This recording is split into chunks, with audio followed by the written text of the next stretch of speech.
नमस्ते।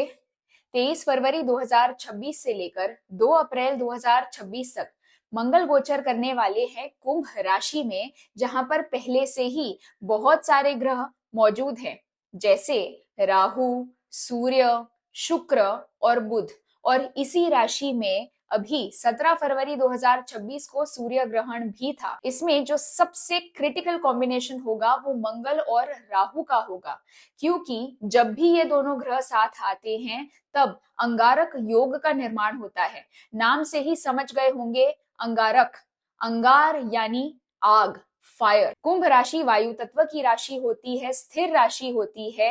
इस गोचर के चलते एविएशन इंडस्ट्री में बहुत ज्यादा दिक्कतें आएंगी। इसके बारे में मैंने आपको सूर्य ग्रहण वाले वीडियो में भी बताया था।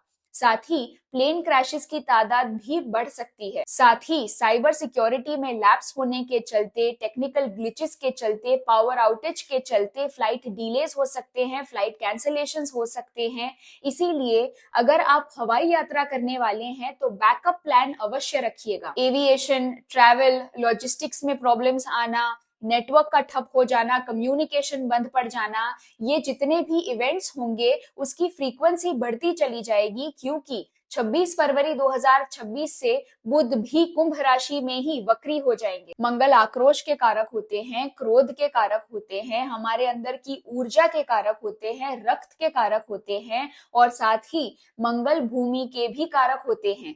वहीं राहु एक मायावी ग्रह है। राहु एम्पलीफायर का काम करता है, यानी किसी भी चीज को कई गुना बड़ा बना देता है, ब्लोइंग आउट ऑफ प्रपोर्शन जिसे कहते हैं। राहु को रूल्स, रेगुलेशंस, लॉ, ऑर्डर वगैरह से कोई लेना देना नहीं होता है। राहु एक बहुत ही रिजल्ट ओरिएंटेड प्लैनेट होता है, यानी उसे जो चाहिए वो किसी भी हालत में बस चाहिए, उसे बस हासिल करना आता है। यानी इस समय में आग की दुर्घटनाएं हद से ज्यादा बढ़ेंगी, भूकंप आने की भी प्रबल संभावनाएं हैं, लैंडस्लाइड्स हो सकते हैं और कहीं पर ज्वालामुखी भी फट सकता है। इसका ये अर्थ है कि कई लोगों के अंदर गुस्सा भी बढ़ने वाला है।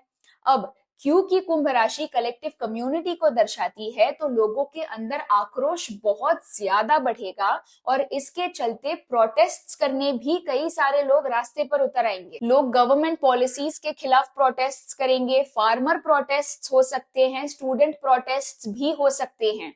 साथ ही पूरी दुनिया में जो ये टैरिफ वॉर चल रहा है अमेरिका के कारण, उसकी वजह से भी बहुत सारे लोग प्रोटेस्ट्स पर उतर आएंगे। यूएस और ईरान के बीच जो वॉर की बातें चल रही है वो फिलहाल बातें ही रहेंगी, उसमें अभी के लिए कोई भी बड़ा एक्शन होता हुआ नहीं दिख रहा है।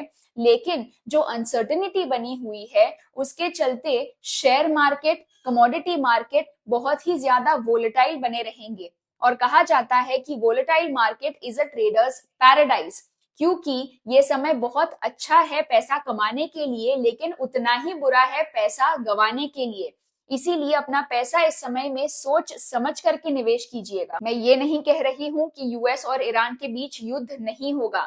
जो क्रिटिकल टाइम फ्रेम मैं आपको इस वीडियो के अंत में बताऊंगी उसमें युद्ध होने की प्रबल संभावनाएं हैं, लेकिन फिलहाल के लिए इस पूरे गोचर के दौरान रशिया और यूक्रेन के बीच का युद्ध बहुत ही ज्यादा इंटेंस हो जाएगा। और फिलहाल हमें इसकी खबरें नहीं सुनने को मिल रही हैं, लेकिन चाइना और ताइवान का युद्ध भी कहीं ना कहीं आने वाले समय में छिड़ने वाला है, इसकी प्रबल आशंकाएं हैं। इस गोचर का गहरा प्रभाव जर्मनी और पोलैंड पर भी पड़ सकता है, जहां पर फाइनेंशियल क्राइसिस हो सकती है, इकोनॉमिक समस्याएं, गवर्नमेंट से जुड़ी हुई दिक्कतें, एम्प्लॉयमेंट से जुड़े हुए प्रॉब्लम्स हो सकते हैं। इस समय में जल्दबाजी में आकर के कोई भी निर्णय नहीं लेना है, खास तौर से करियर और फाइनेंस के सेक्टर में। इस समय में कई लोगों को हाई बीपी की समस्या हो सकती है, पित्त बढ़ने के कारण एसिडिटी की समस्या हो सकती है और सर दर्द भी परेशान कर सकता है। इसीलिए हो सके तो बहुत ज्यादा तला हुआ या फिर बहुत ज्यादा स्पाइसी खाने से बचें। इस समय में वाहन बहुत ज्यादा संभल कर चलाइएगा, वरना एक्सीडेंट के योग हो सकते हैं और एक्सीडेंट के कारण आपको चोट लग सकती है,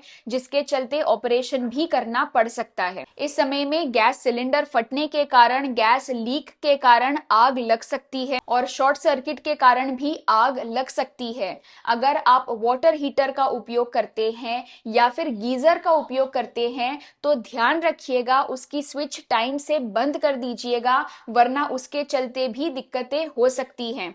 बेसिकली अपने घर में जितने भी इलेक्ट्रिकल इक्विपमेंट्स हैं, जितनी भी इलेक्ट्रिकल स्विचेस हैं, उन्हें स्विच ऑफ करके रखिएगा जब आप उपयोग नहीं कर रहे हैं, और अपने घर के गैस के रेगुलेटर को भी ऑफ करके रखिएगा जब आप उपयोग नहीं कर रहे हैं। अब आपको बताती हूं इस गोचर का जो सबसे क्रिटिकल टाइम फ्रेम होगा वो कौन सा होगा।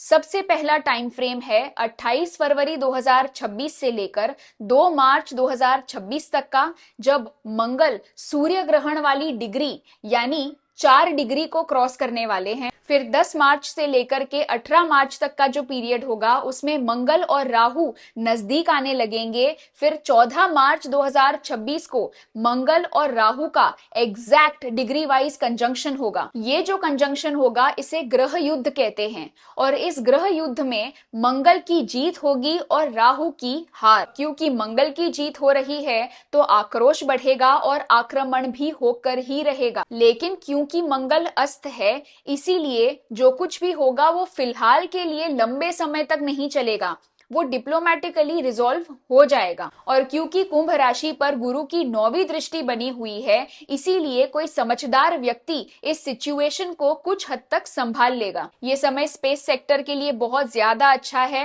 मंगल ग्रह से जुड़ी हुई कई सारी खबरें हमें इस समय में सुनने को मिल सकती है, और साथ ही एलियंस के साथ के कम्युनिकेशन की भी खबरें मिल सकती हैं। इस पूरे गोचर के दौरान पश्चिम यानी वेस्ट और उत्तर पश्चिम यानी नॉर्थ वेस्ट डायरेक्शंस में बहुत ज्यादा दिक्कतें आ सकती हैं। भारत की भी मंगल की महादशा चल रही है और राहु की अंतर्दशा चल रही है, यानी यहाँ पर भी एक तरीके से अंगारक योग ही बना हुआ है। तो भारत का भी पाकिस्तान के साथ अगर इस समय में छोटा सा युद्ध छिड़ जाए तो ये आश्चर्यजनक नहीं होगा। ये 40 दिनों के गोचर का जो समय है वो कार्मिक इग्निशन का समय है। इस समय में आपको धैर्य बना करके रखना होगा, अपने अंदर के गुस्से को शांत रखना होगा। उम्मीद करती हूँ इस वीडियो द्वारा आपको अच्छी खासी जानकारी प्राप्त हुई होगी। मिलती हूँ आपसे अगले वीडियो में, तब तक अपना ख्याल रखिए और मुस्कुराते रहिए। बड़ों को आदर, छोटों को प्यार। वीडियो देखने के लिए बहुत बहुत आभार।